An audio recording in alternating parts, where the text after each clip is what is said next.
Greetings, everyone. Very nice to see your faces again. And I start watching a couple of minutes before now, and was nice to see also a piece of your home. Help me connect with you probably deeper. So yeah, thank you for sharing your screen in advance. Let's spend 1 or 2 minutes just to strengthen the chi fields. The usual way we do that. Let me check the chat. I see somebody here. Oh yeah, thank you.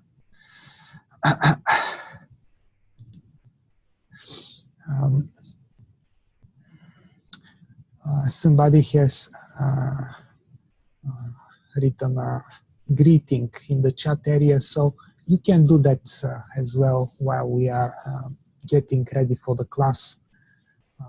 Usually the microphones are off, but messages like that can strengthen the chi fields. They connect us further. So I suggest we close our eyes and just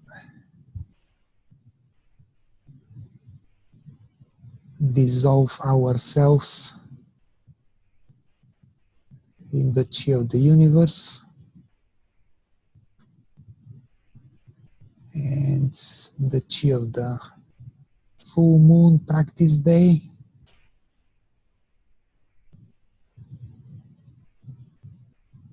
And also the chi fields of our class, going deeper in Yuan.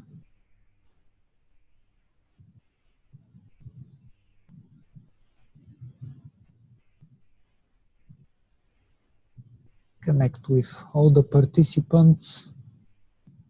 Some of their faces and names are coming straight away, but connect also with those that you can't remember straight away. Just connect with the chi fields of the class, and everyone's information is there.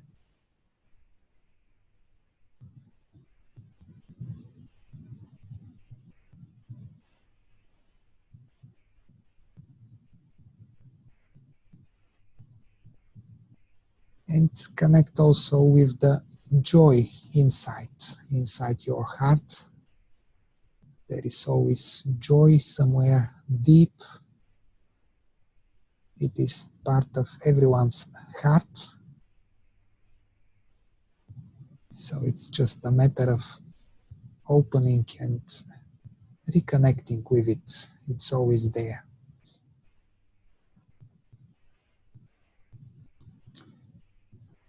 And when ready, slowly open your eyes and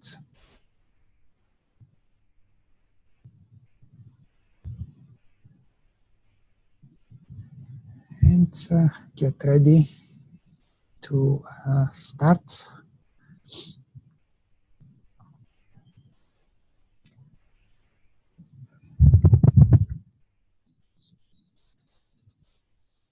Well, I read short feedback. I have been practicing without the tape, and I do like it. I felt some shinfa right after the first class, but I haven't felt anything too much the last 3 weeks. So it's good that we keep coming back to shinfa, because this is the core of the practice. And shinfa is not just feeling chi. Shinfa is much more than that. So it's normal that it's not always there, because when we are still working on the practice, when we haven't mastered it yet, we may get just glimpses of Shinfa, but not the real Shinfa. So don't worry, keep working.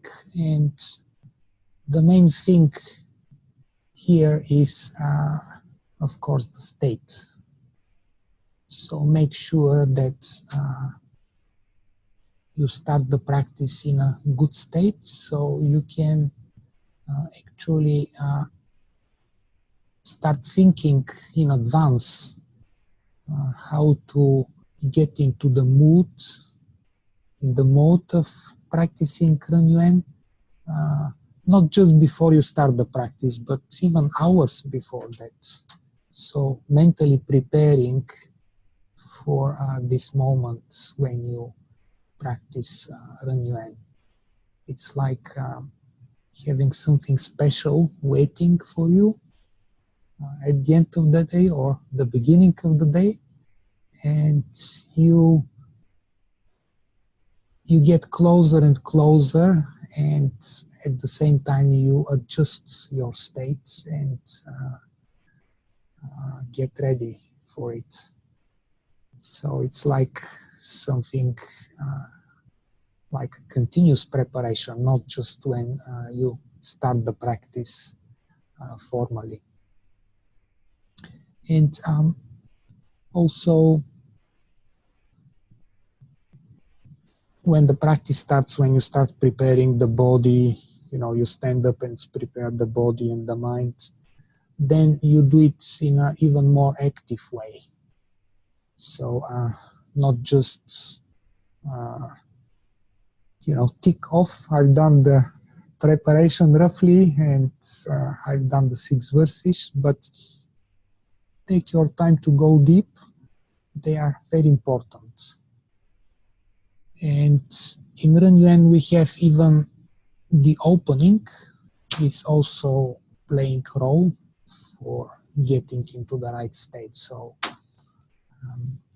if you still feel I'm not entirely into the practice, I'm not entirely in the moment, try to adjust during the cloud hands. And when you do it without tape, you can do longer cloud hands until you feel ready to start the main segments. And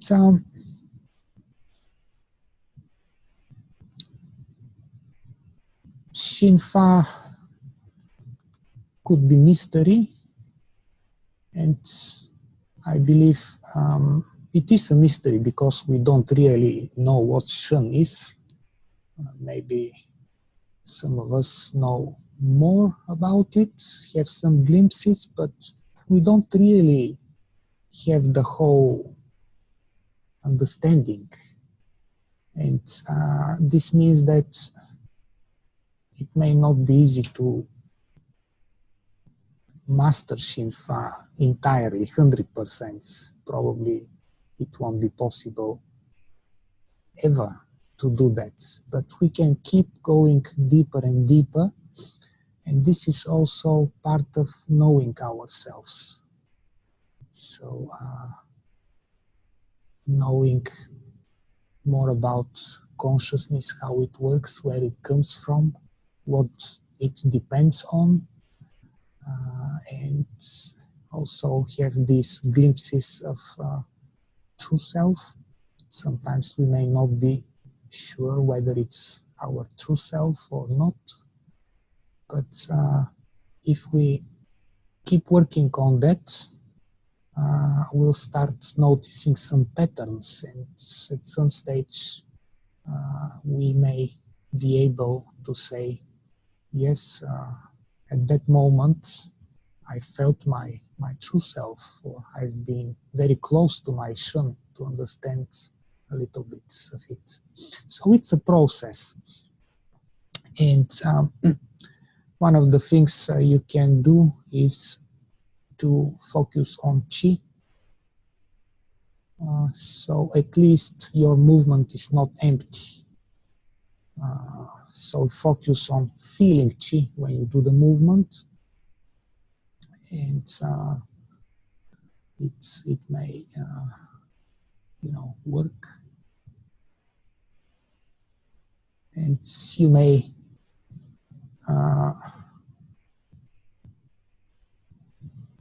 find some telltales for yourself. For instance, to notice that you are not completely relaxed, and you can relax further, and this can help feel chi. Small things. For instance, I can tell you one of my telltales, if you like.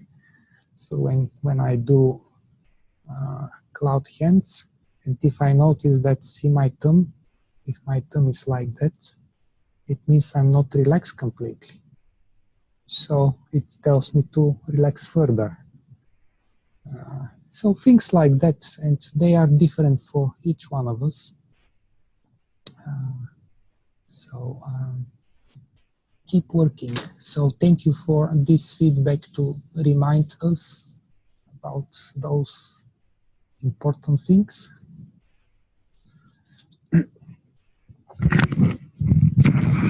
And now I would like to spend some time on, there are a few questions. And before I get to the questions, I would like to correct myself. Last time, I think it was Elaine asking about, how raise the head contracts the body. We do that, and then we open. And I think she asked whether we stretch when we open. And my answer was that, yeah, we do stretch. But when I thought about it, it seems that there is no such requirement. And if we go back to the principles, we need to alternate between tension and relaxation. So in this case, the tension is when we squeeze the shoulder blades, and then we relax. So although it feels logical to stretch, there is no such requirement. So we just relax. Probably stretching is not wrong, but I just want to say that there is no such requirement. Okay. So the next one is a question. The tricks and requirements you referred us to in the guideline, are they things like leading from the little fingers and leading with the nose? Those sorts of things to focus us on how we are meant to move. And if we move correctly, does that mean we are opening more points? So what are the tricks? And this practitioner has suggested those requirements, little with leading with little fingers, leading with the nose. Yeah, these are good examples. They are in the requirements what these participants mentioned.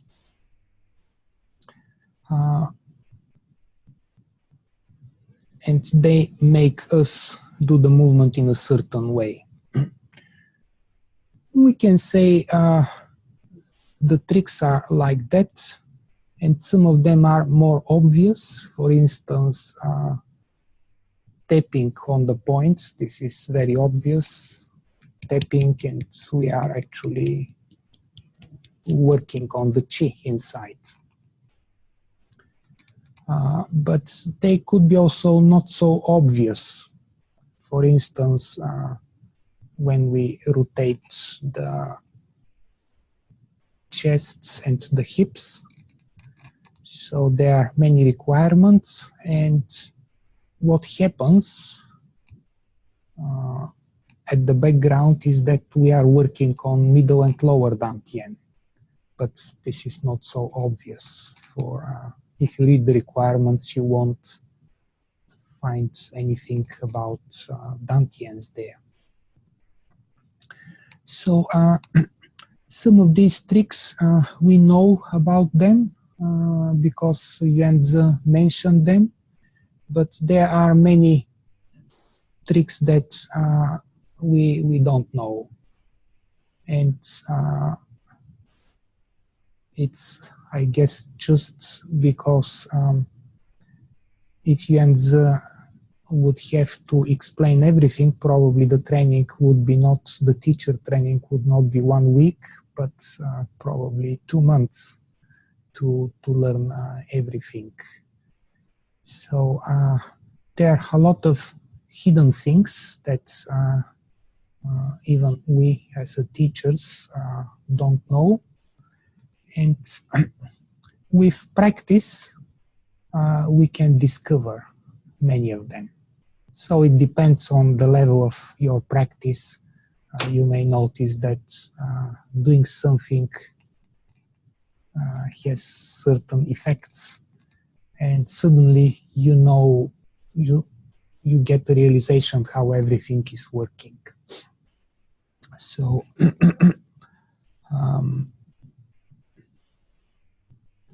that's about this question. Maybe I just want to mention also that there are physical tricks like certain movements, but for some of the guanqiao to open, we have to use the mind activity as well, and also Shinfa to make it even more complete. So not everything is physical. There are many things connected with mind activity and the effect Shinfa creates. Next question is, does Qi follow Shen or Yi? My previous teacher told me Yi meant intention and Yi was your mind in a different state. Not in a real life state, but in a more calming inner state.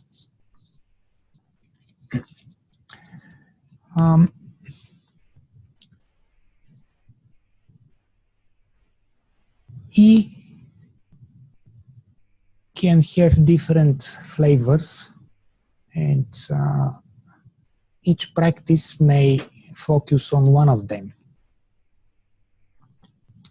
So we'll look the meaning in Ren Shui and Yuan Gong, and we won't use other meaning because there could be 10 different flavors of what Yi means. I'll give you just a simple example. When we say Qi, we understand Qi.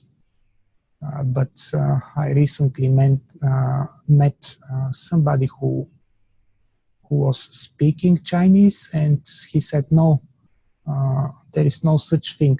Qi means air. And, well,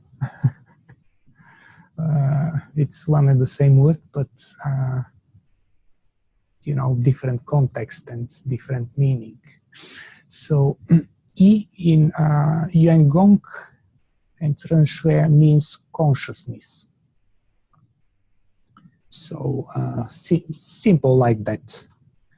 And we mentioned that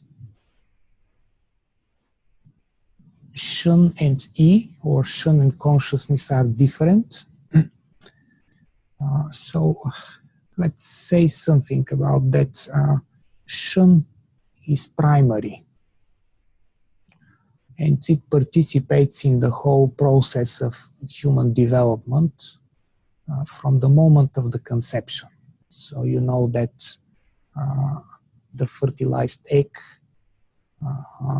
combines with the Yuan Shen at this stage, and Yuan Shen is, we can say, the seed of life. And at this stage there is no E, there is no consciousness yet as such. And also Shen is not real Shen, it's Yuan Shen, is the primary Shen, or original Shen. And when life, but this Shen carries information about how to develop, how life to develop. And this Shen, in my understanding, also gives the intention to develop. The intention to develop comes from this Shen. And when human life develops and the egg starts to multiply, splits, well, I don't know the words, but you know, become more cells, everything starts to become more complex. The meridians start to develop, and also Yuan Shen start becoming more human Shen, the real Shen. And at some stage, consciousness also starts to develop. And brain at some stage starts to develop, and you know, all these things. So we can say Shen is more the primary, E, consciousness, more secondary in Ren Shui. So the question was, does Qi follow Shen or E? So I would say that it's more E. So if you look the Xin Fa verses, Shen becomes extremely calm, or being extremely calm, consciousness coming alive, Qi moving itself. So there is some kind of order. And at the same time, I would say that it's not entirely only E. There is also Shen involved, because Shen is in the base of everything. So just to allow, you know, not only black and white, but also something in between, because everything is involved, and you see how the last verse is all becoming one and unified. So it's mainly E, that's my understanding, but not entirely, because everything works as one. So that's this question. And there is one more, which is part of a previous question. It says, I find Yongdonging body quite difficult in a relaxed way. So it's more comments rather than question. Well, we'll be doing Yongdong today, so that's why I came to this question. It's not easy to do Yongdong, but if we want to make progress, we have to relax. So we have to overcome this difficulty. We have to try to do it in a relaxed way. Because Yuan Dong is not stretching or pushing. There should be a free flow. And if there is tension, it's like you try to drive your car with the handbrake on. So we need to release the handbrake, and Yuan Dong will happen in a more natural way. So again, it could be process, because relaxing may not be easy for everyone. So that's the questions. And any comments before we continue, or if you want to add something, the teachers, or clarify anything?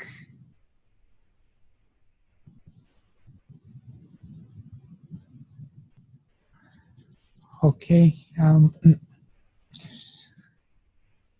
So before we go to the practice, just look at your handouts, and I'll read guideline number 5. So you notice that each time we look at one of the guidelines, and we try to implement it. So this one says balance between relaxation and tension, balance between movement and stillness. So these are opposite things, yin-yang opposites, relaxation and tension, movement, stillness. And in Ren Yuan, we try to create balance between them. And we mentioned one of these manifestations. When there is tension, after that you need to relax. And very often after a movement, we have a moment of stillness. So movement is usually to make qi move. Stillness we use to nourish qi. So they have to complement each other. If one of them is excessive, the result is not optimal. There could be still result, but not the best result. So I think this guideline is quite straightforward, but anyone would like to ask or comment on that? Barbara, please.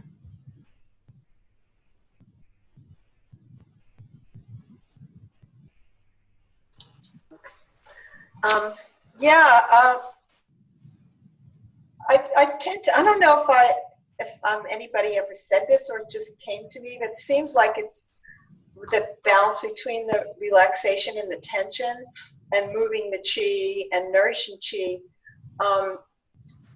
It seems like it's like when there's tension, it's like creating a dam, like damming up the qi, like creating a little dam so the qi, like the qi can't flow through. And then when the relaxation happens, it like opens up the dam so that it flows through the system. I don't know if that's actually a right concept, but it feels that way to me. Yeah, thank you, Barbara. I think it is like that. And probably not always entirely stopping, sometimes creating obstruction. So qi can still go through, but in a way we train qi, and when we do that, because qi wants to flow, and when we create obstruction, it wants to overflow to overcome this obstruction, and it's kind of a training. We train qi and promote the flow this way. So that's one of the ways. I agree. That's my understanding too. It kind of like feels like it enhances. It's like exaggerating the blockage where there might be a blockage, and then kind of totally relaxing, so that it kind of gives like a push internally. Yeah, because like the water, turning the water off and then turning it back on, and it goes through the pipes. Something to flush the like flushing, right? Yeah. I agree. That's how I see it too. Yeah.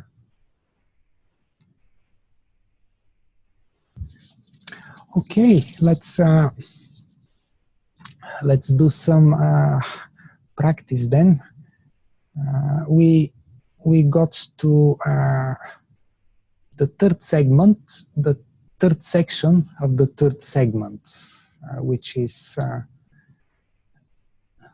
the dragon segment. So dragon offering pearls is the name. And have you seen, I will stop my video. Do you see the picture of the dragon now? Yeah? Okay, so the dragon has a treasure. So do you see there is like a bow, glowing magical bow in front of the dragon? Can you see that?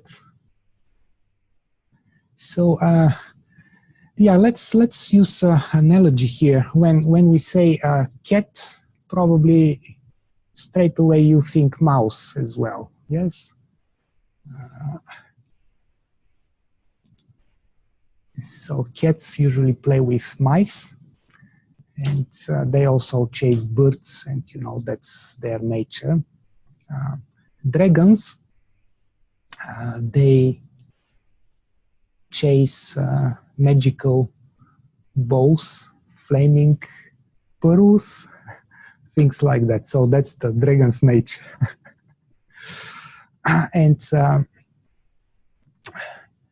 these, well, they are kind of a special creatures, and this glowing magical bow or pearl they are chasing, in Chinese culture, it's usually associated with wisdom. So it's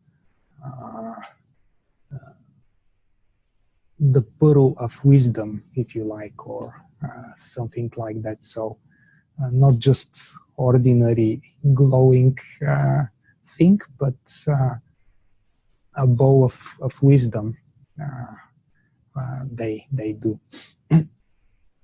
So that's why I put the symbol of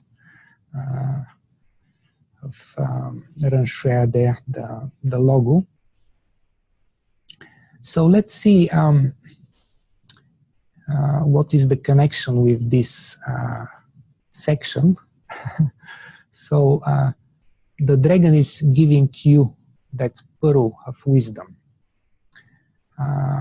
but there is no pearl in the movement, so maybe it's invisible. So we can practice with like 2 apples or lemons, or the best is actually tennis balls. I'll tell you later one. So we'll be doing that.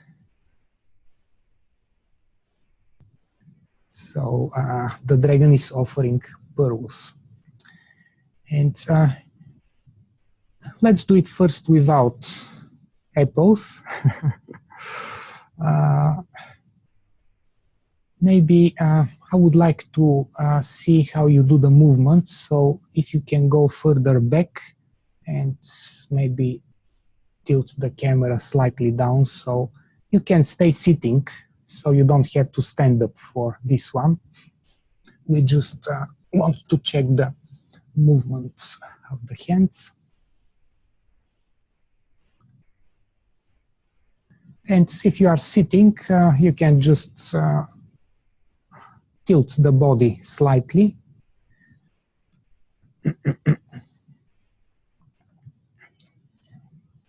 And do it in a gentle way, so don't push the body. We haven't warmed up. We'll do this in a moment. So if you are standing, just do it in a gentle way. Don't stretch too much.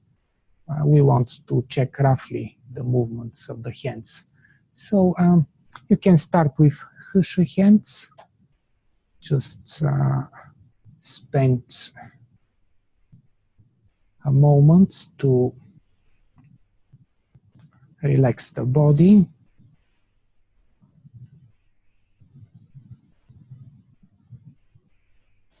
And then you can start the movement. So do it slowly and without the element of the stretching. There should be element, but we do it just in a casual way at the moment.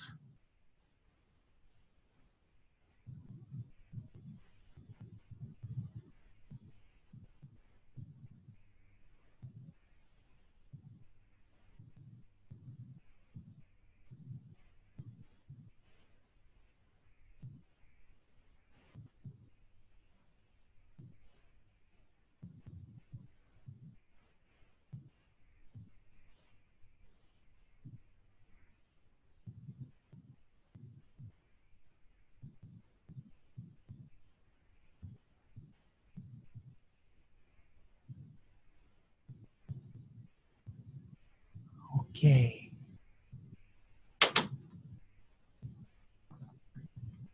Yeah, thank you everyone. You can go back to Husha hands for a moment.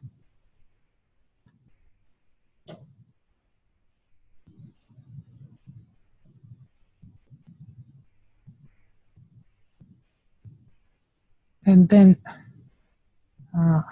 relax, open your eyes, and if you have something like apples, lemons, oranges, you can bring them so we can do a little bit of practice with them.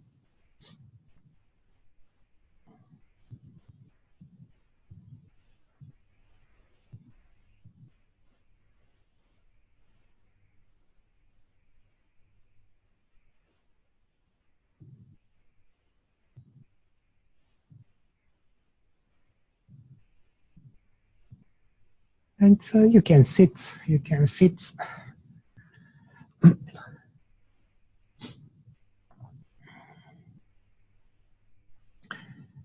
So just before we start using the bowls, I would like to say that pretty much everyone is doing it in the right way. A few people forgot to turn the head backwards, but then they remembered and start doing that.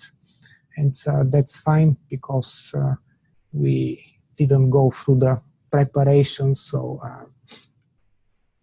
that's all good. I want to mention one of the requirements to make sure that we all know that when we do that, the hand, let's look at the hand at the front first. So this is to the sides. So it should be a little bit to the front, not too much. So the requirement is about 15 degrees, which is not much. It's just a little bit. So 30 degrees is 1/3, and 15 is half of that. So you can imagine how just a little bit forward, and also 15 degrees up. So your hand shouldn't be going down, should be a little bit up, but not this way, just 15 degrees, just a little bit. And the one at the back, 15 degrees to the back and 15 degrees down. So, so we are not doing it this or this, it's, you know, that way. So you can check your movements with the camera, it's quite useful. By the way, I don't know, this is technical tip about Zoom. When I go to my settings, if you have Zoom installed, you can tell that you want mirror effect, and so you can see yourself as in a mirror, and this could be easier for you. Otherwise, it may show you, you know, the actual how other people see you. And you know, for the next time, no need to play now, but you can check if you can change this setting to help you. Okay, so why do we practice with those? First, to help us do the movement in a smooth way. So you can try to do the movement, so you are not holding them like that. They're just, you know, lying in your palms. And you try to do the movement without dropping it. And do it slowly. Some people can do it quite quickly, but for some of you it might be more of a challenge.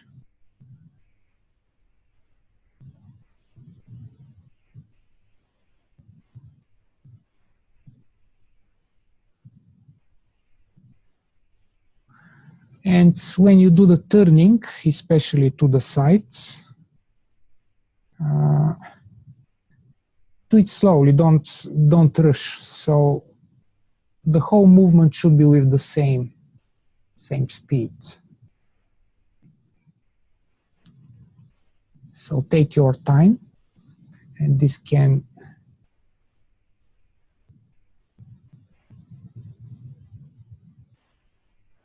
and also try to do this 15 degrees.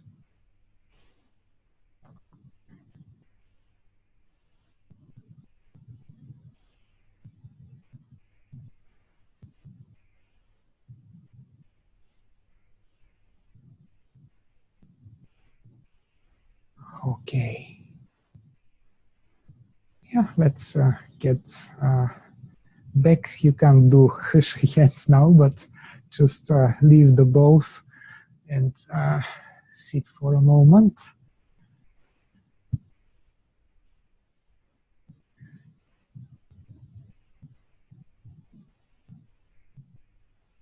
So now we'll do the practice without holding anything, but I want you to have the feeling that you are holding something.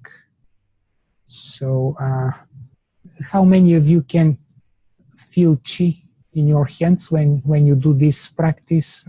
Hands up. Feel chi in your palms. So that's the goal. Yeah. Okay. So we'll do the practice now, the whole practice of this section, and we'll start with cloud hands just to make chi move and adjust the state. And when we come to this section, we'll do it right after cloud hands. Try to do it in a good state, in a very smooth way, so no rigid, no quick movements, just everything very flowing and nice. Okay, I will play the recording, so stand up and prepare for a short practice.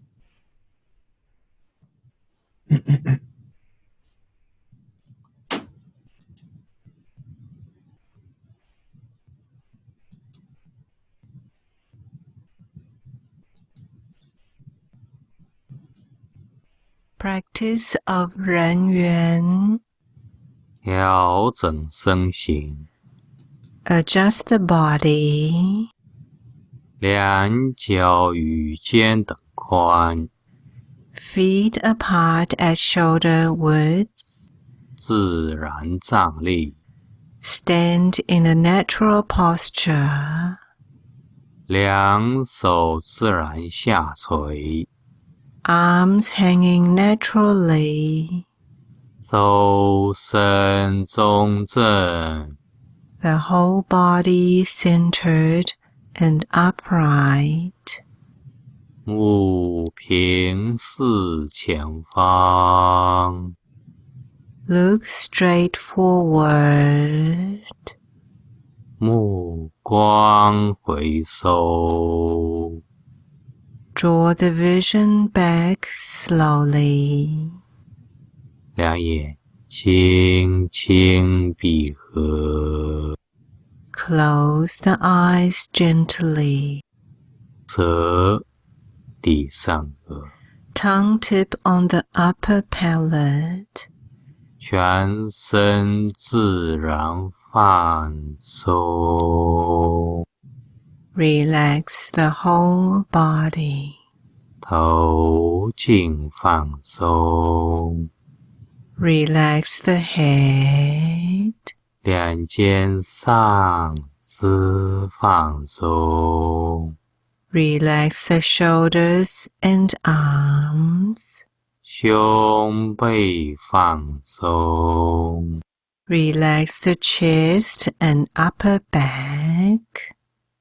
腰腹放松， Relax the abdomen and lower back.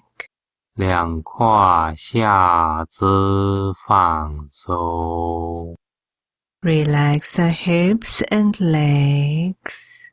全身自上而下放松，从里而外放松，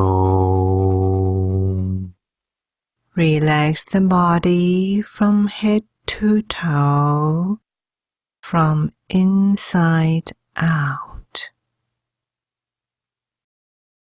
Cloud hands to activate yin and yang. Shift the weight to the right. Step to the left. Rotate the arms in front of the body. Left arm above the right arm, holding a chi ball. Turn the body left. Rotate the arms and turn the body right.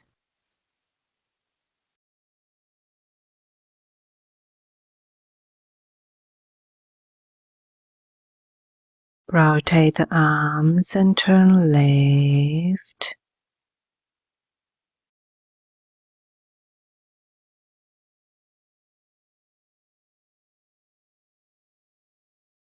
Rotate the arms and turn right.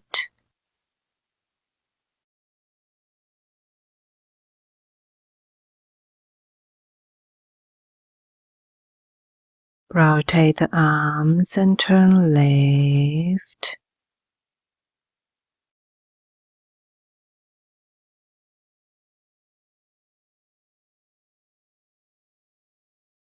Rotate the arms and turn right.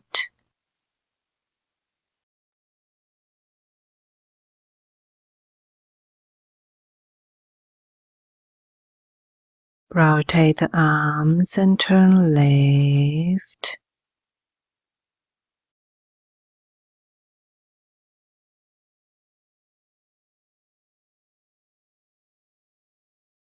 Rotate the arms and turn right.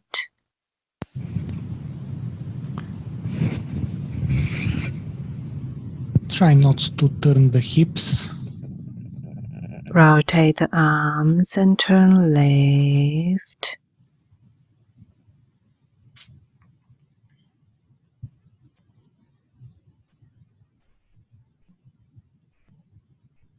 Rotate the arms and turn right.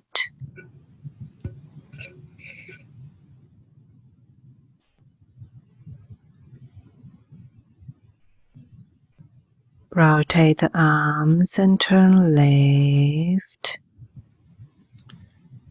Also, keep in mind that the body moves up and down. So we are straight in the middle and Rotate the arms and turn right. go lower when turning to the sides.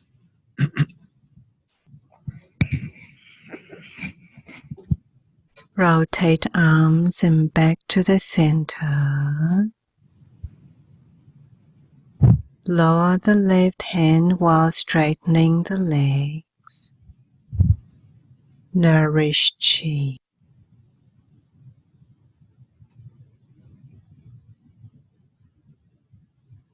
Separate hands and place hands below hips with fingers in the groin. Relax the whole body. Nourish Qi for a moment this way.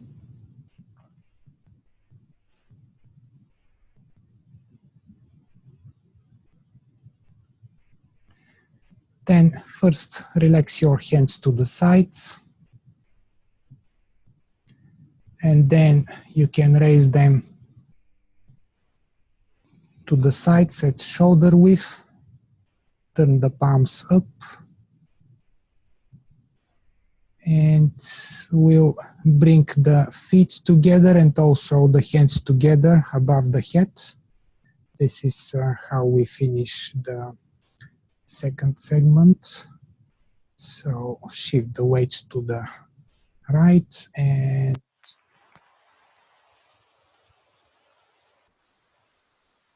here you can stretch up and then slowly bring Qi down. Hands in front of middle dantian.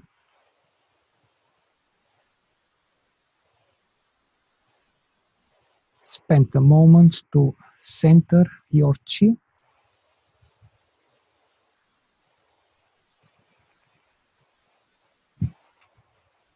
And mentally prepare for dragon offering pearls. And when ready, start doing the practice of this section.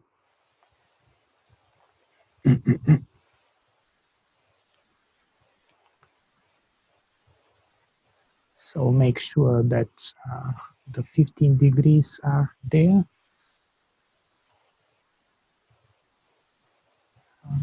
Bill, you can lift the lower hands up, the back hand, yeah, and lower the front hand.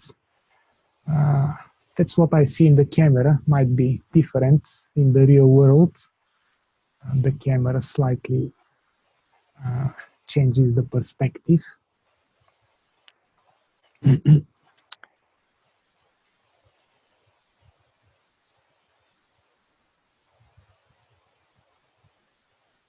Elaine, also, if you can lift the back hands up, will be good, yeah? If you can. Yeah, if you can. Yeah, that's probably, yeah, about 15.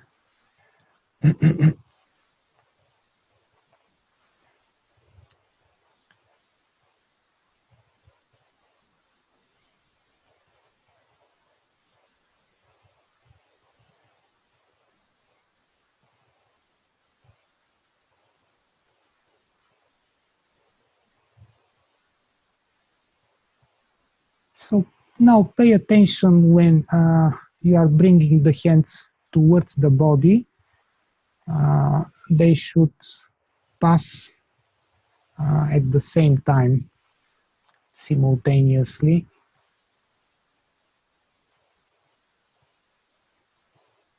So they should change direction, not in front of the body, but at the sides of the body. Here, like that.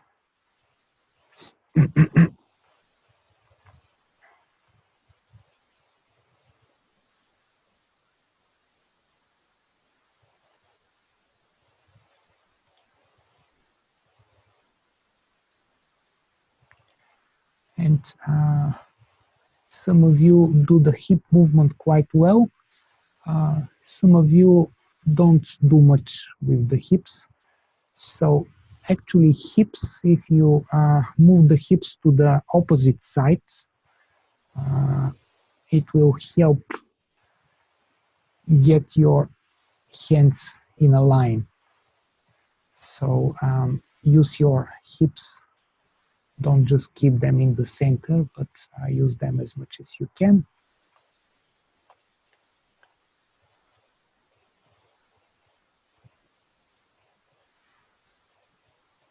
And now there is one element of,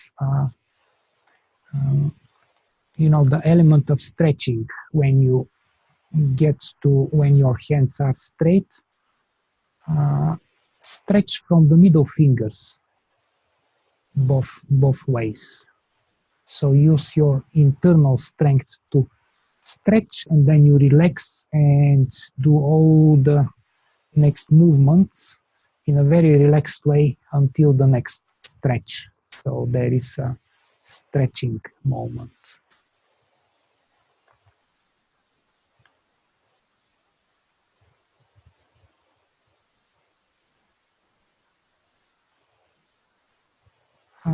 Lorena, if you can, also the back hand, if you can raise it a little bit up. Yeah, slightly less than that. Yeah, that's good.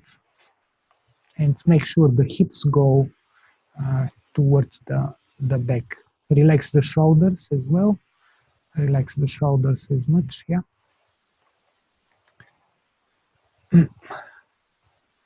And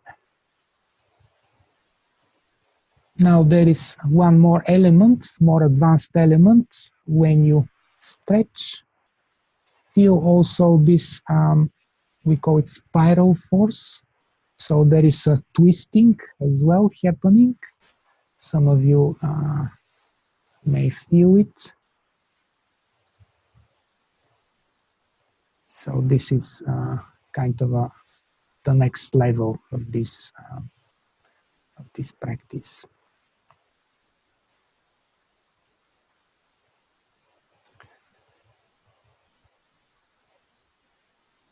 And time for a break. So do the last movement and bring your hands. Oh, let's see how to finish. So hands to above the head. And again, you can stretch up.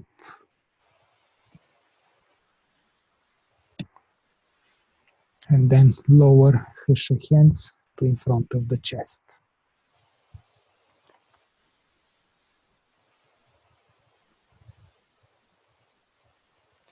Nourish Chi at middle Dantian for a moment.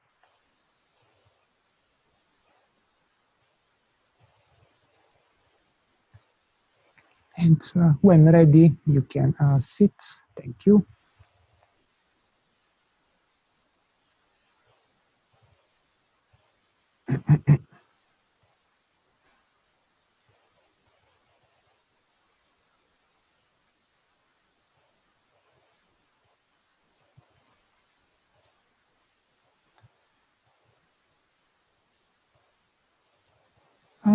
Most of you did well. I would like to mention a few common mistakes you can try to work on. So one of the things you may notice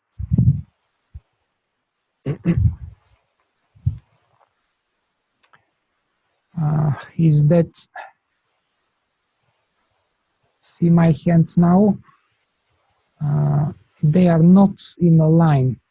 They are kind of a, there is a, the shoulders create kind of a zigzag, or how to call it, like a not really line. But see now,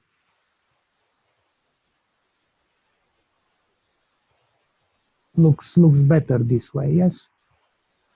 So to adjust this, you need to relax the shoulders, and only relaxing the shoulders may not be sufficient. I find that actually bringing my hips out helps further straighten this line. Otherwise, see, hands are not aligned, but if you relax and go further down, see, they become almost in a line.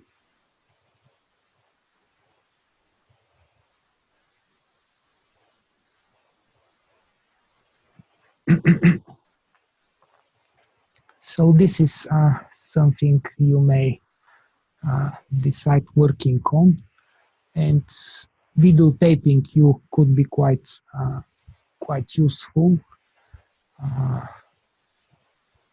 to create this, almost a line. Maybe it will never be completely aligned, but as close as possible. And when you are there, I mentioned this stretch. When you do the stretch from inside, you may feel also kind of a very pleasant twisting inside, and Yuan or Melissa translated it as a spiral force. So this is, if you feel that, it means you do it quite well. So yeah, Barbara, please.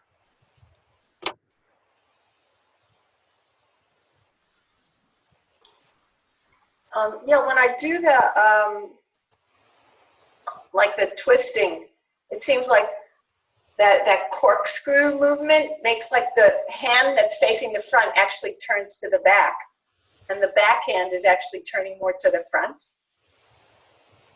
like the hand itself. So instead of going like that, because the twisting kind of turns the arm. So I don't, that it just seems natural, but I don't remember anybody saying that. I remember him talking about the corkscrew, and it always feels really good to just kind of twist like that. So like the hand, like the front hand is like facing like to the back, and the back hand is facing to the front, kind of. Yeah, that's correct. Yeah, I was trying to figure out how exactly, but yeah, there is the back hand. As it all twists, it kind of like just the whole It's thing. like the thumb is trying to, the palm is trying to face forwards, and as you say, the front one is the opposite. Yeah. Little finger is So up on the front one, yeah, and the that's little finger is down on the back one. Yeah, thank you, Barbara. Bill, please. I wonder if you could demonstrate the movement to close where we come up, where the arms go out, and what the hands do, because I'm afraid I drop my lemon every time when I do that. So it's like, can you just show me how you go from the last one to the right? Okay, yeah.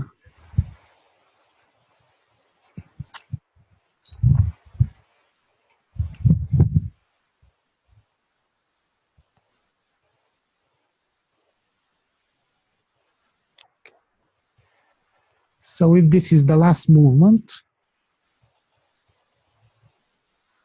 So we straighten the body, and the front head, front arm just goes to the side, and the left one, which is at the back, turns. So if we are holding something, it will drop. But yeah, so we just relax the shoulder, the joint, and turn the head, the palm up. Is this what you were asking? Yeah, I mean, I've always thought it was as simple as that, but there's the whole thing about not dropping the ball. So I thought, well, maybe there's something. Yeah, the balls are just when we, when we do the other movement. Of course, there is no requirement for the balls. And in the beginning, I mentioned tennis balls because they are very light. So it's more difficult. When you have apple, it's, weighs, so it can stay in your palm easier. But when it's something light, it's more difficult to keep it. So it's a good practice, but it's not a requirement. It's just to help make the movement smoother. Right, and I've always felt like this movement where you come around like this at the end is a really beautiful, soft movement. But I was wondering if it wasn't the right thing. So. No, it's it's.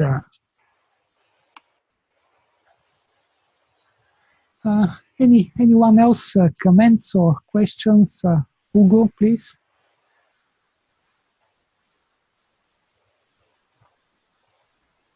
No sound. I will unmute you. Okay, yeah.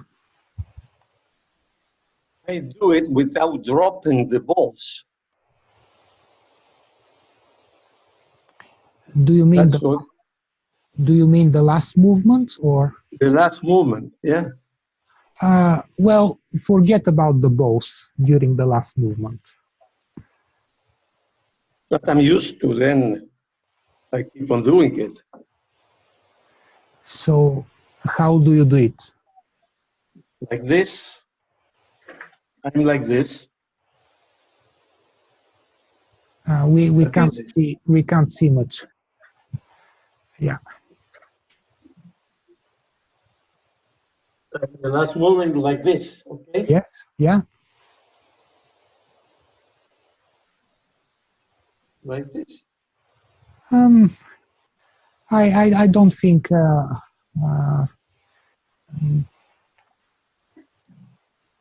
so. At my understanding, Ugu, is that at this last movement, you don't think about holding anything in your hands. So no need to focus on not dropping it. You just naturally bring your arm to that position. But if I'm used to, and I keep on doing it, or I have to change? Well, I think it's not what we are aiming, so maybe you can try to change it. Okay. Okay. Okay, thank you. Elaine? I'm kind of interested in the hips. You don't actually, you're just kind of going from right to left as opposed to down more. Because I was taught to really bend your legs, and I don't think you're doing that. Well, you go left and right, but actually to go left and right, you need also to lower the body. Yeah, but not very much. Is that correct? It's not very much. Yeah. Okay. Well, yeah, because this was like... You go to the side as much as you can without aiming going down. So... Okay, thank you. Yeah.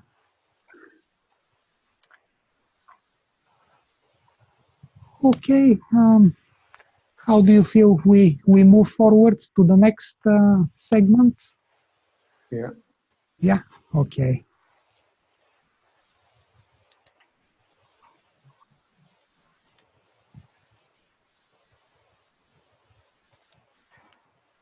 So next segment is called Bao body, Yongdong the body, unblock Qi channels. So let's recap the first three segments. The essence of the first one was turning. Remember, we were turning the head, chest, hips, the whole body. The second one was stretching. That was the highlight. Stretching and using the bow. The segment that we just finished, one of the main things was she was going deeper. Actually, with each segment, she goes deeper. So the turning is mainly to warm up, then stretching brings chi to a deeper level, and then the segment we just finished, we work on the organs, so that's quite a deep level. And also one of the highlights is the S movement of the spine sideways. And with the next segment, we try to push chi even deeper. So what's the next deepest after the organs? What do you think? What is the deepest place in the body? Any ideas? According to the tradition, they say that the bones are the deepest. Actually, they say that your body will completely change if you manage to bring chi to the level of the bones. And here we also do S movement of the spine and the whole body, but it's not sideways, it's forwards and backwards. And this is one of the tricks to bring chi to a deeper level, especially when we do Yongdong, the body. So it is said that with good Yongdong, we can bring chi on a very deep level to the level of the bones.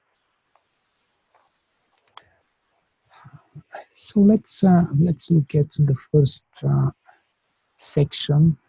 Stretch the arms, arch the back.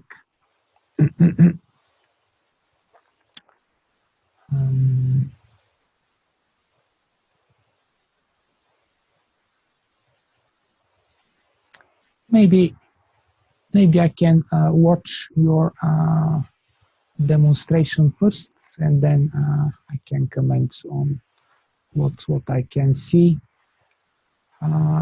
And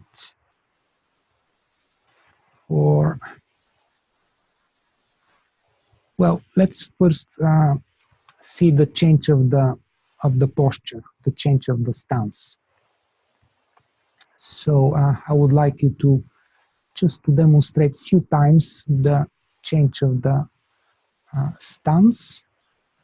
And you can tilt the camera slightly down so I can see the feet and your hands. So we are changing the stance from feet together to feet 1.5 to shoulder width.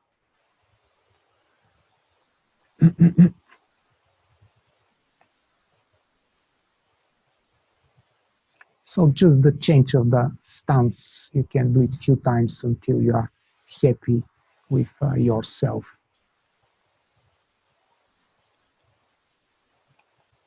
And you can start with Husha hands because that's how we do it. So feet together, hands, feet completely together.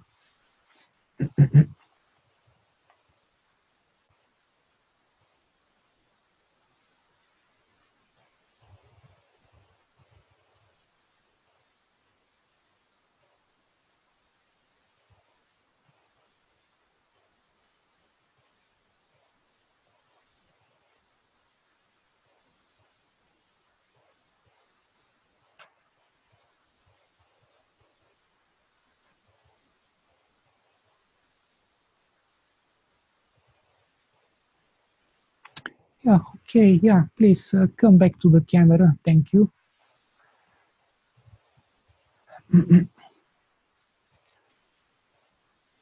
I think most of you do it quite well.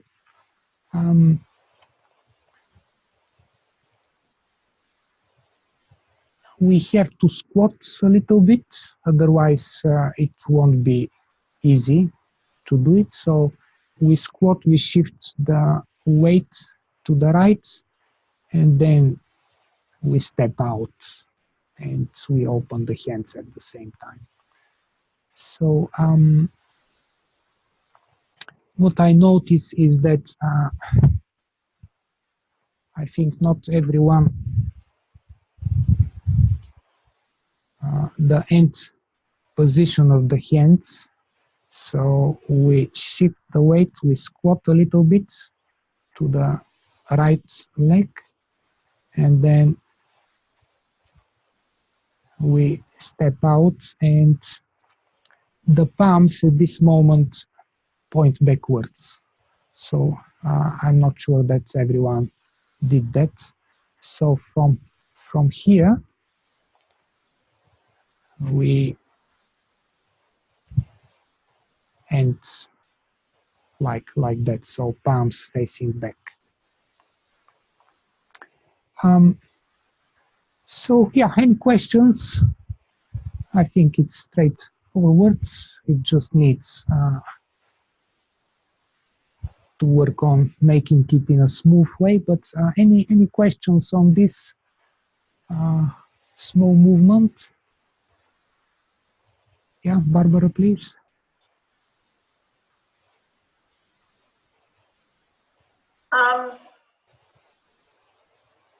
Well, so when you were doing it, it looked like you were shifting the weight to the right, and then, so squatting down a little, and then bringing the left foot out in the hands, and then you like were standing up again. So it looked like you were shifting, and then when you went to when you shifted the weight to the right, and then you brought the left leg out, you did it from standing position. So I don't know. I think that I've been doing something differently. I don't know if it's correct, but I remember you once said it's like a wind is blowing your leg out, and so I kind of when I would shift my weight to the right, I'd kind of start feeling this wind blowing my leg out, so I wouldn't stand up. I don't know if that makes sense, or if maybe I was doing the same thing that you were doing. I don't really know. So when I saw you do it, it looked like it felt different to me than what I was doing.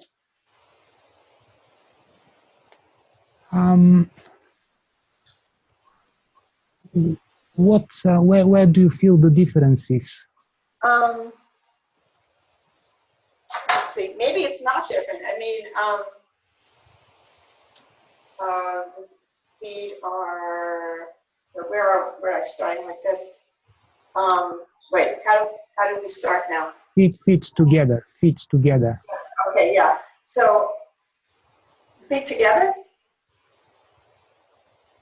Yeah, okay, and then squatting down, and then before I stand up after. It seemed like maybe you stood up first. Does that make sense? Yeah, I see. I think I go like this, and then the left leg comes out. Where I think you were going like this, and then standing up. Maybe it's just, maybe it doesn't matter, or maybe I'm doing it wrong. Yeah, there is not. I don't think there are very specific instructions. I remember this about the wind blowing the leg, and he mentioned this more at the opening when we shift from shoulder width to 1.5 to before cloud hands. Hmm. I guess it's the same principle here. It's slightly different because we open quite wider from feet together, not shoulder width, but from feet together. So it's slightly different, and also the hands are in front of the. So it feels different. I guess the important part is to make it in a smooth way, and so there is no, so we don't disturb the chi. So there is no, how to say, what do you call this movement? There is no.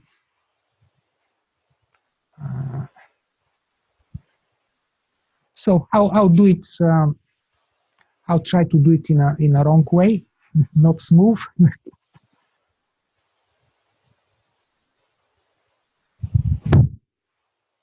So we want in a smooth way, so there is no disruption, and probably that's the main thing.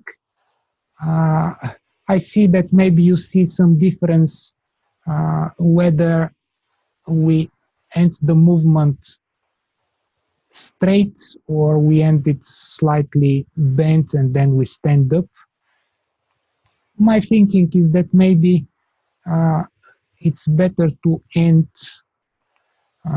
at the posture, the end posture, the final posture, which is standing, rather than with legs slightly bent. But probably this is not so, how to say, substantial. I think the smoothness is the main key. Thank you. I think that also just taking it as like piece by piece and breaking it up like this, I'm not really clear. Once it's put together, it'll be more clear. Yeah. Yeah, I found that because I was not doing it the same way you were, Vlado, but when you do it your way, you automatically stand up in the right way. You don't have to move after you move, after you move your leg out, you're in the position. Yeah.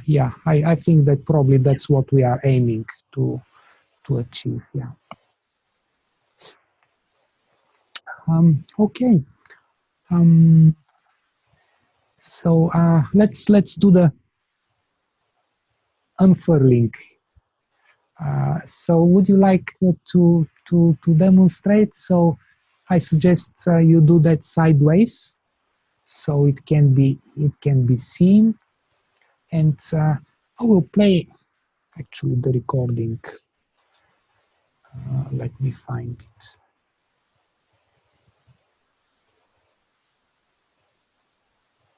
So you can prepare with feet together.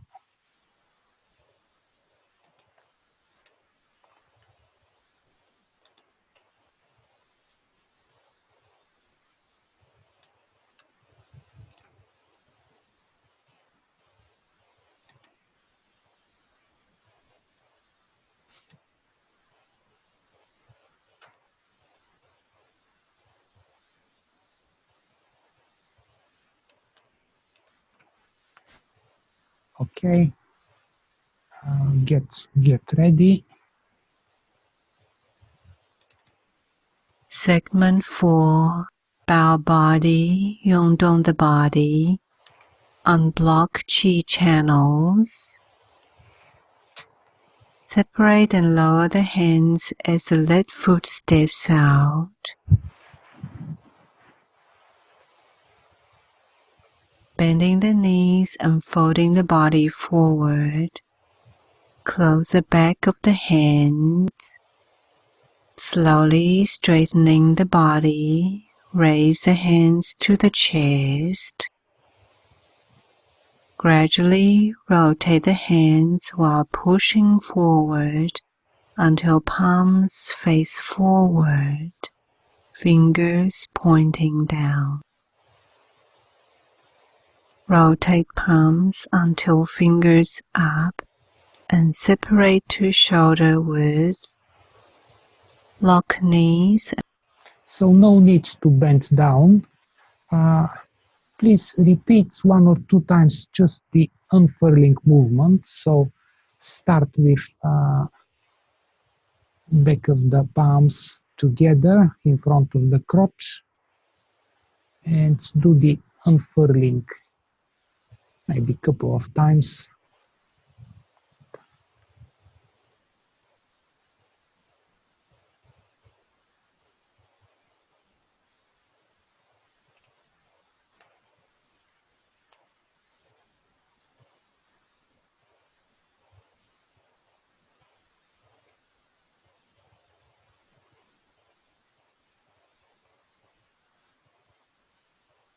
And when you finish, you can just nourish Qi at one of the dantians,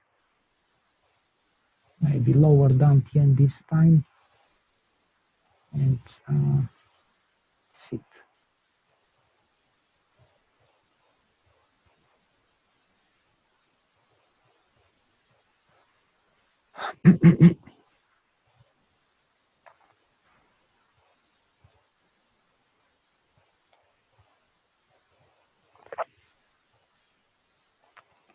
Yeah, thank you, everyone.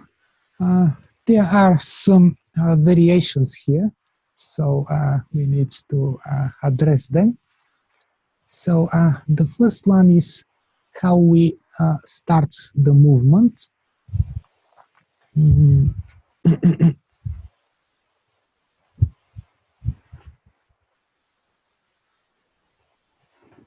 So let's assume that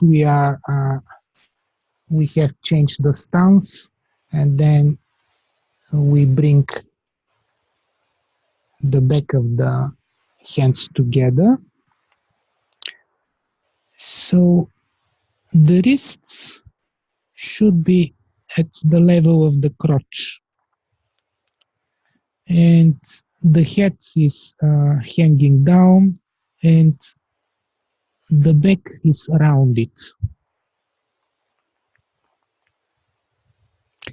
So no need to go that low.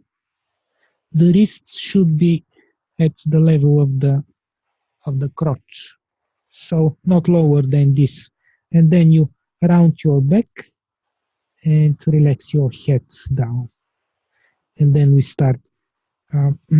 So this is, you can try this just to remember it. Please stand up and just get into this posture. So make sure that the wrists are not lower than the crotch. And you can do it sideways. I can have a look.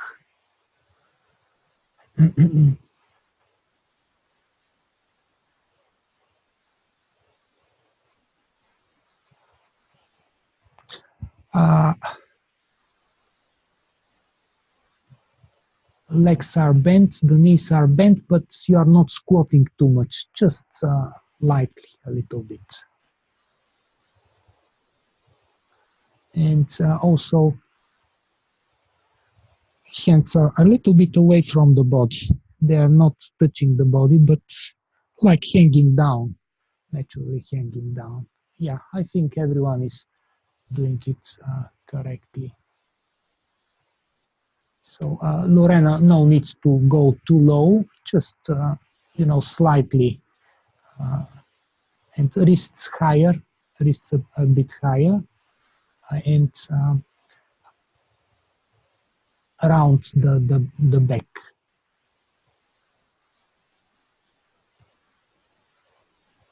Yeah, okay. Okay, so the next thing, you can stand up and turn towards the camera. The next thing is during the whole movement, try to keep the wrists together. So this could be challenging for some people. So we try to avoid this. We try to keep them together. So try to do this movement, just the movement of the wrists.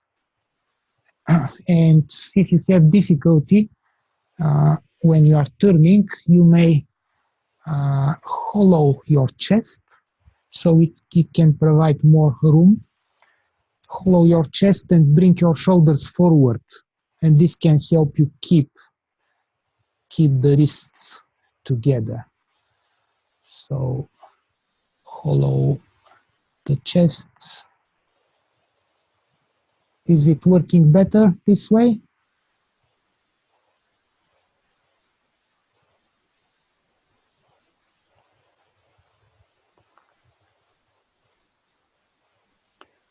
Yeah, I think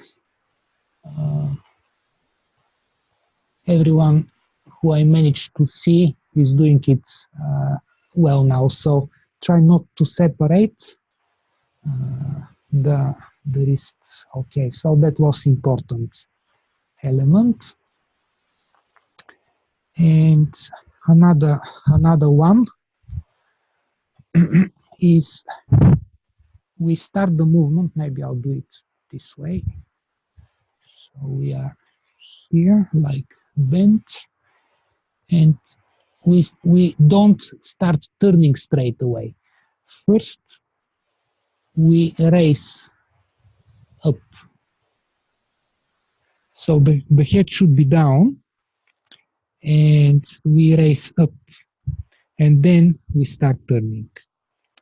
And while we are raising, we also start lifting the body. Sorry, I shouldn't raise my head.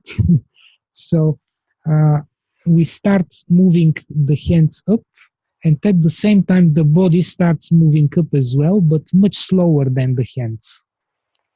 See, I'm here in front of the crotch, and then I'm start turning. My head is still down, and my head goes up when I do the last bit. So the body should go up during the whole movement and should be completely straight at the finish line, not before that. So it's this section is not physical, but it requires precision. So it helps us develop different quality. So to control the movement of the body, and everything moves with a different speed. So it's challenging. So try to do the body. When you do that, try to move the body, but move it as slow as possible.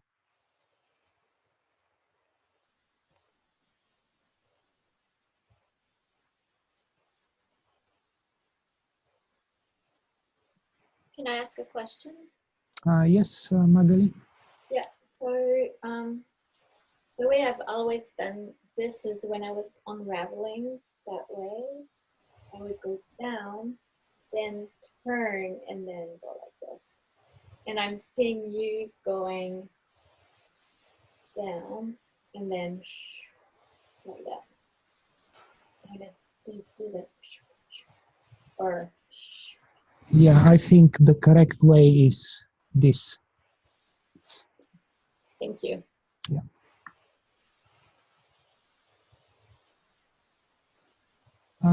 Barbara, yeah? So it seems like I'm doing it wrong because I was, when I was bringing the fingers up and straightening the body, when I was I would stand up straight by the time the hands were out. And I was looking on the from the manual. It looks like Kelly is also standing up straight before the hands are at the full width. Can't see it, but Yeah. on page 25. Yeah. Well, could be not precise, completely precise. The photos, I think the requirement is to, to be straight when we finish, when we are completely there. And I think on the demonstration video, I think she does it this way. So I'll check once again, and you can check as well. But that's the requirement as far as I know. Because I don't remember you went to talking about that specifically, but it feels like when I'm uncurling the spine, that the fingertips almost are kind of unified with the spine, and it's kind of, as the fingertips pass through the spine, it's opening. So by the time I get to here, the spine is already straight. But I'll definitely try doing it the way that you said and see if it feels different. Yeah, that's my understanding. Of the requirements. So actually, there is this section. Description of this section is a bit confusing in the manual. Actually, it's one of the sentences is in the wrong place. I think I'll send you. Some of you may have the old version because I corrected this close to the beginning of the course in my handouts. So I'll send you the latest version. So what it said in my notes is turn the fingers out and up so the palms are facing forward, body is straight, and hands and arms are separated to the shoulder width. So it seemed like body is straight, or maybe it's when hands are and arms are separated, like you said. It's not really that clear.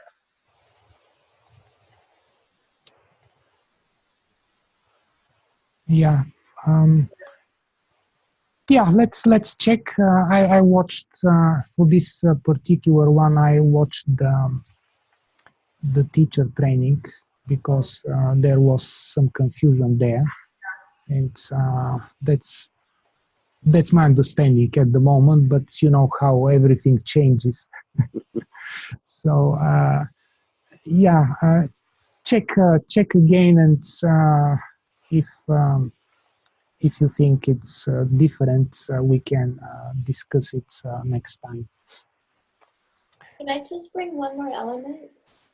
Yes, please. Yeah, I mean, my personal experience when I do it and she moves in my body, that I know there's like requirements, but when I do it, although I wasn't doing exactly the right thing because I was going like this instead of like this, but I could feel that as I was doing like this, that the thigh comes up on its own at the same time. So, this, I guess what I want to say is maybe is that my body does the unraveling with chi as I'm going like this as well, like naturally. You mean what I mean is what you're saying, Vlado, as you become right as you go like this. Mm-hmm. Like when I experience the practice, that's what the chi does in my body. And that's just a personal experience. Yeah, I guess. Like I can't. My chi doesn't go up until I'm like this. So I'm not fully unfolded until I'm positioned like this.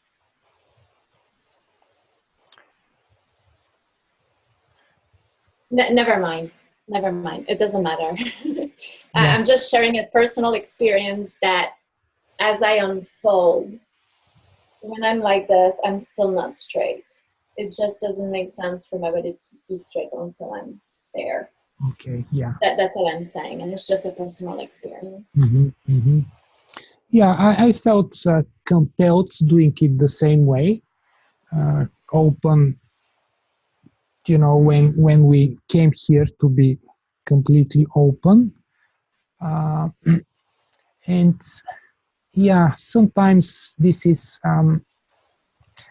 it may not matter, it may matter. So probably I can't really say if it would make a huge difference if we do it this way or that way. And sometimes that's the other thing, that sometimes we feel something is more natural, but this doesn't mean that it's the better way to do the practice. You know what I mean?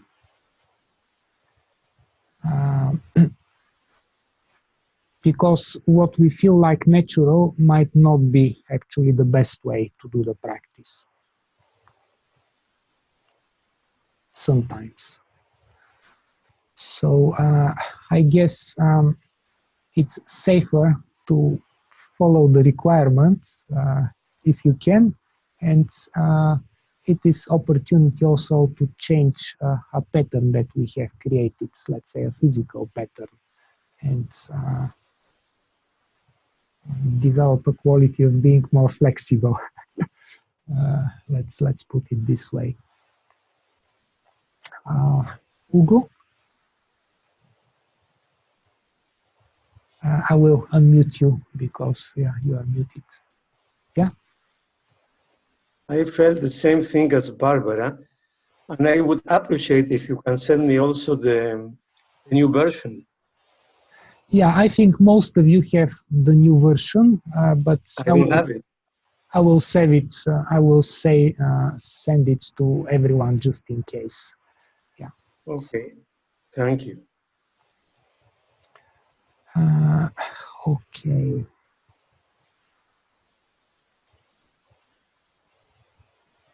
So timing. So this movement is about timing, how to control the movements of the body so we end at the same time, everything ends at the same time.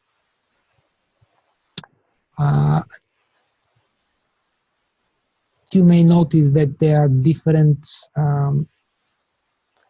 elements where timing doesn't feel natural, and where some parts have to move faster than others.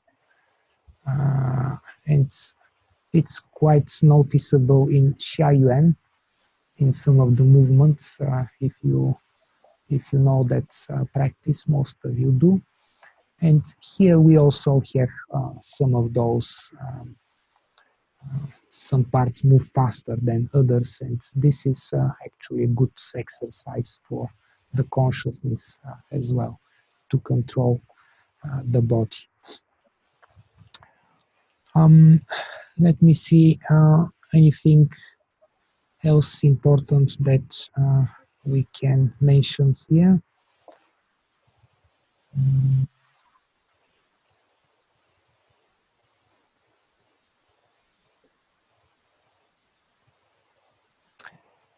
Yeah, I think we covered this part, so we'll do now the the stretching part. So the stretching, we go down with the body, and this is usually a place where we have to make a safety warning. So if you don't feel, if you have trouble with blood pressure, high blood pressure especially, be more careful, especially the first time.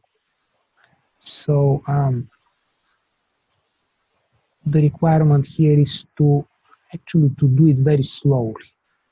So we don't just get into the position and stretch, but we slowly get into the position. And we stretch, then we relax. And we can take longer time to relax, and then we stretch again. So let's do this section from the beginning, and maybe you can do it again sideways so I can observe. I will play the recording.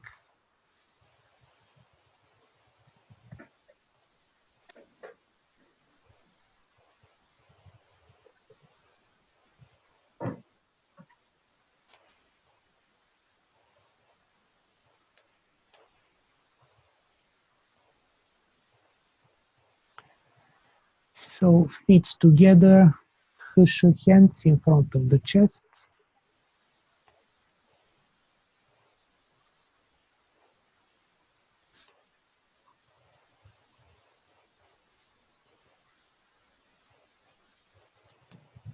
Segment 4.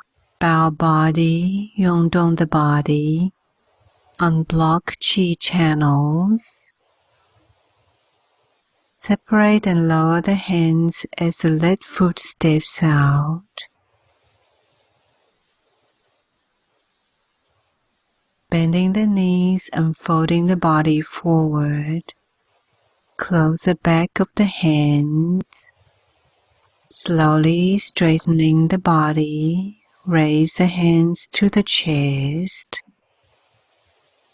Gradually rotate the hands while pushing forward until palms face forward, fingers pointing down. Rotate palms until fingers up and separate to shoulder width. Lock knees and lower the body to horizontal. Pushing hands forward, 尾闾 up, hold. Relax and round the lower back. Head and arms hang down naturally. Body horizontal, push hands out, hold.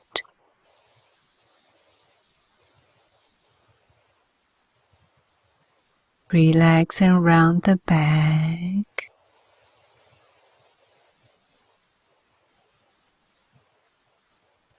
Body horizontal and hold.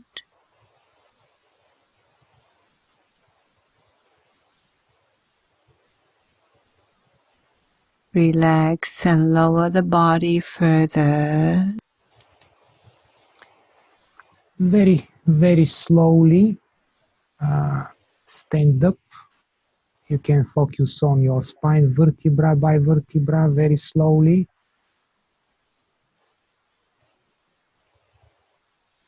Lift from Bai Hui.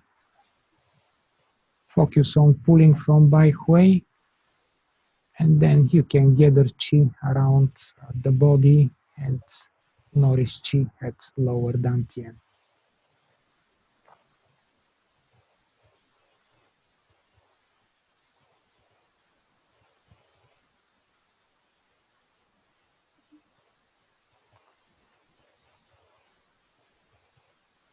And so you can sit, please. Thank you.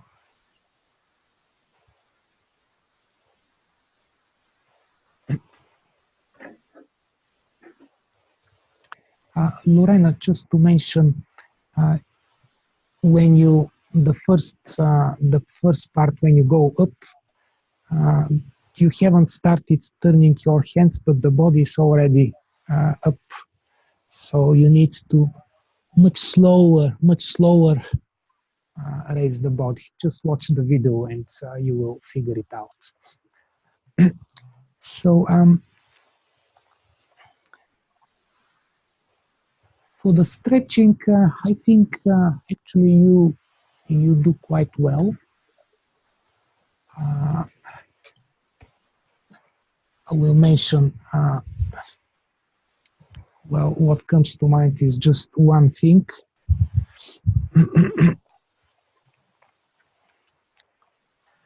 Let's say we stretch first and then we relax. So when you hear a relax, don't drop completely down like that. So the knees are bent, the body is relaxed, the head is hanging, but the hands are not completely down, they are like that. So it's different from the last section when we completely, the next section when we completely relax the hands before we do the Yong Dong. So after the stretching, you relax, you bend the knees, relax the head as much as you like, and the arms are not completely relaxed, they are a little bit like that. So not here, but a little bit like that. And then you go second time.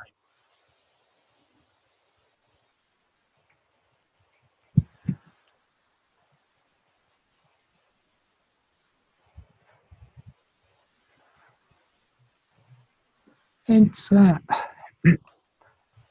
does it make sense? This, yeah.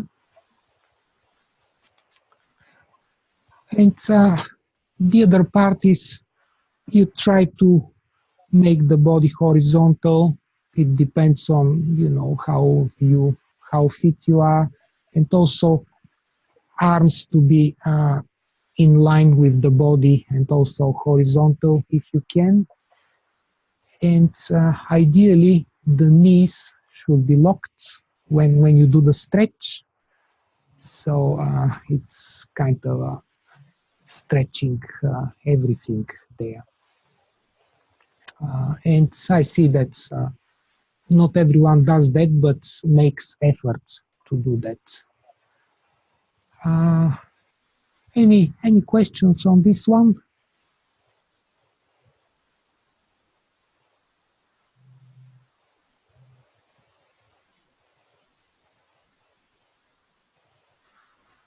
Okay.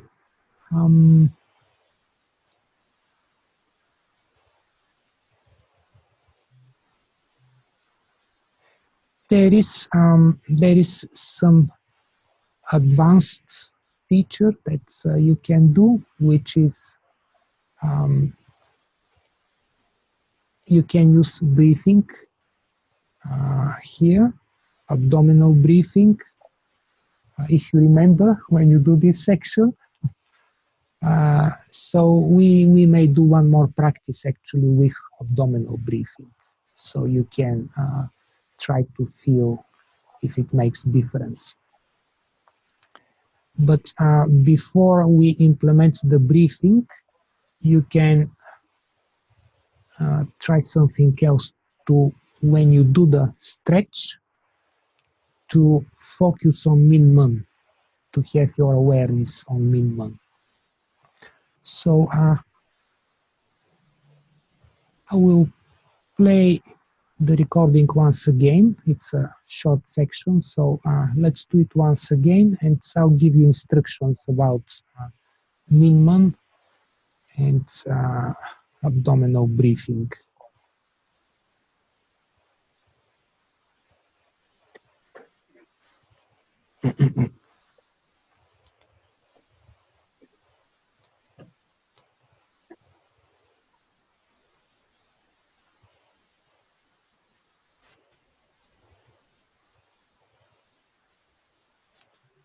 Segment 4. Bow body, Yong Dong the body. Unblock chi channels. Separate and lower the hands as the left foot steps out.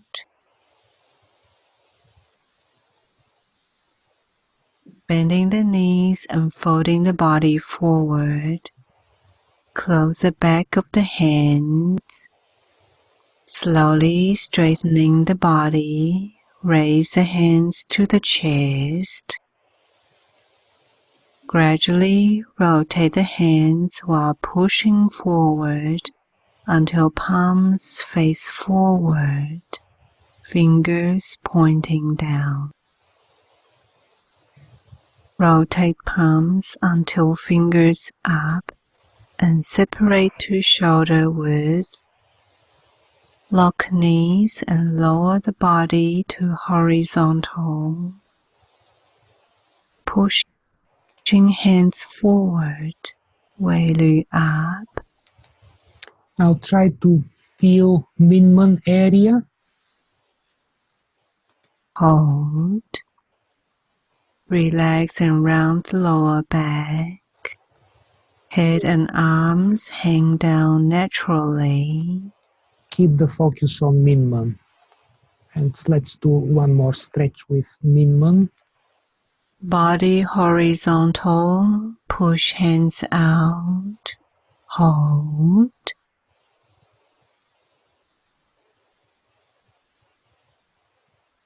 Relax and round the back.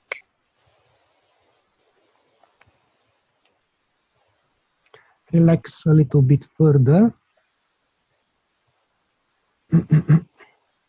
Sorry, not further, but longer. Excuse me.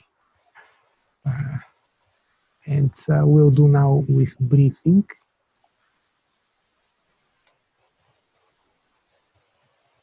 Body horizontal and hold. So you breathe in when you push forward. Relax and lower the body further.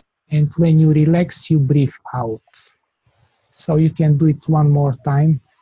Stretch forward and breathe in with your abdomen. And then relax and exhale.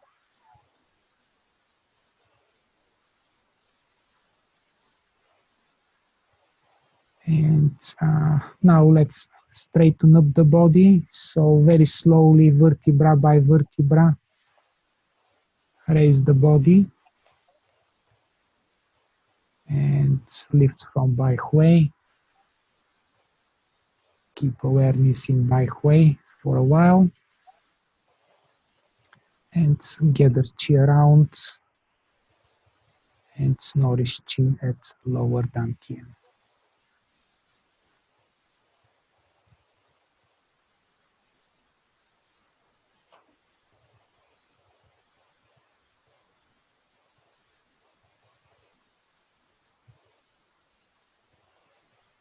And when ready, sit please.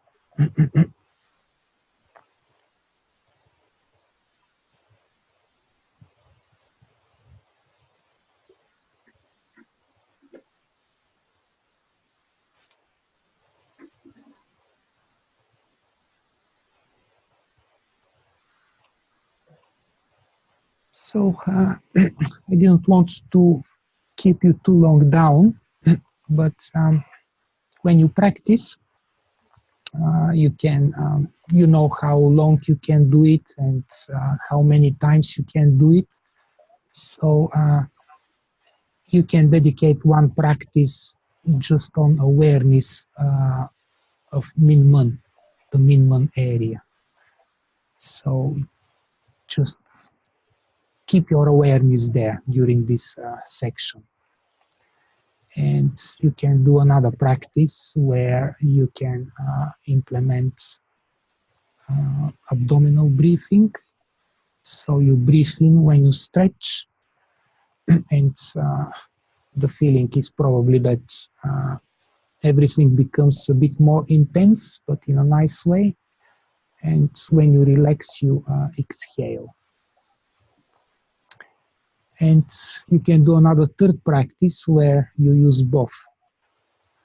But this is maybe, let's say, more advanced feature, the breathing. So it's good to know it, and at some stage you can start implementing it, depending on how many other things you need to adjust. So if you are still mastering quite a few other things, you can forget about this at the moment.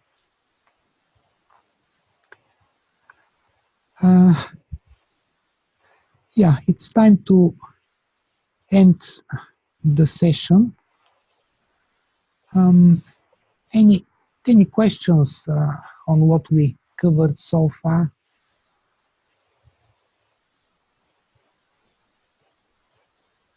Okay, Barbara?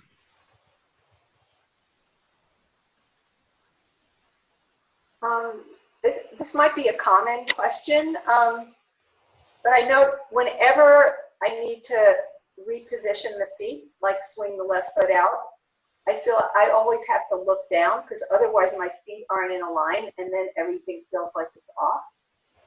So do you have any tips for training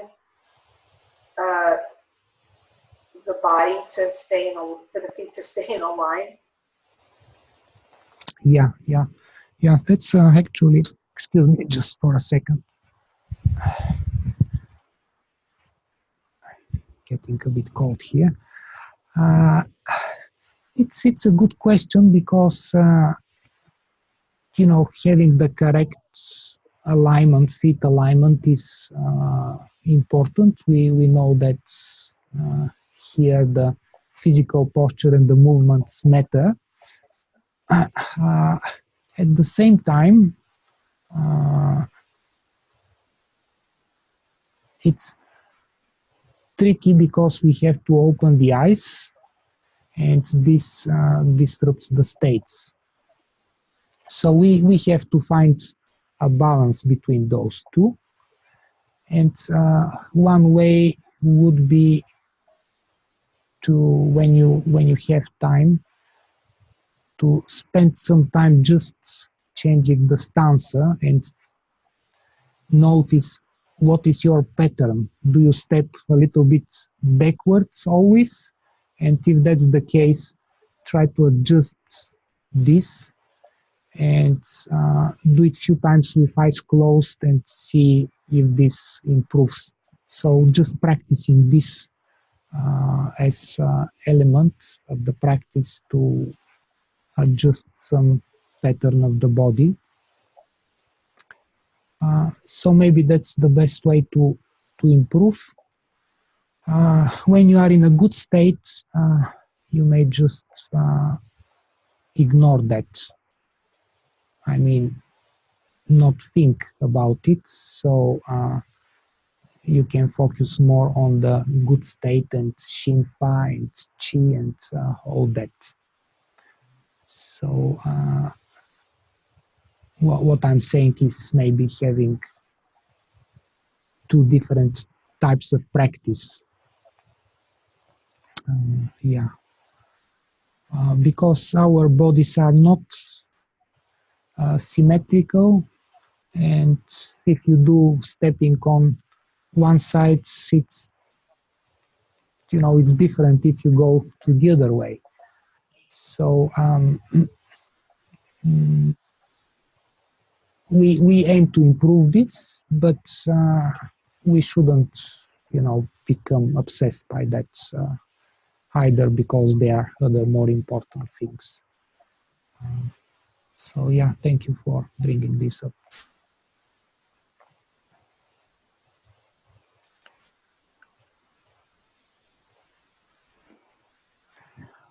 Okay, everyone, let's close our eyes just for a few moments.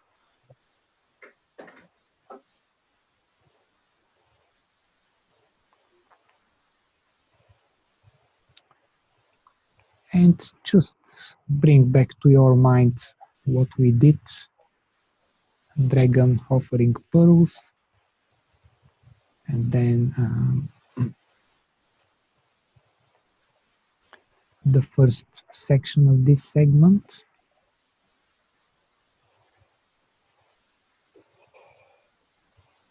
With all the small and big details.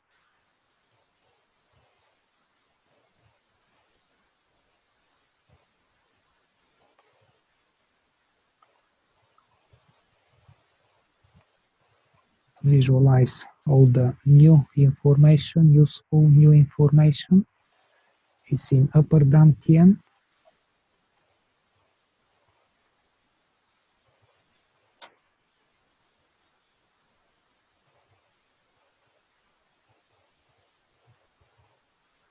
Then bring Qi to middle dantian with your mind.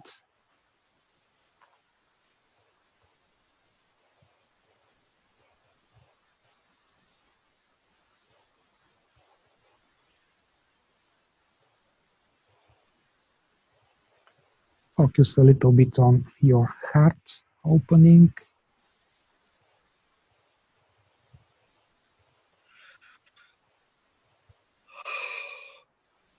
And then go to lower dantian.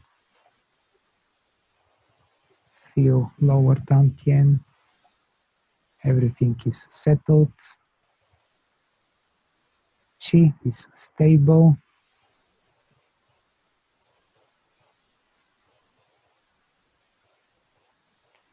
You can gather Qi around the body with your hands if you feel like.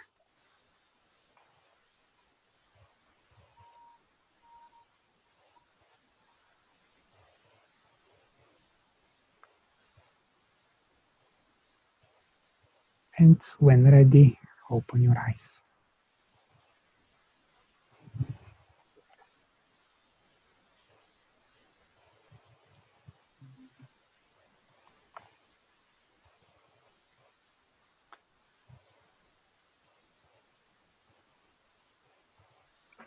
Thank you everyone for joining and your contribution as well. And see you next session. Bye bye. Have a good week. Bye.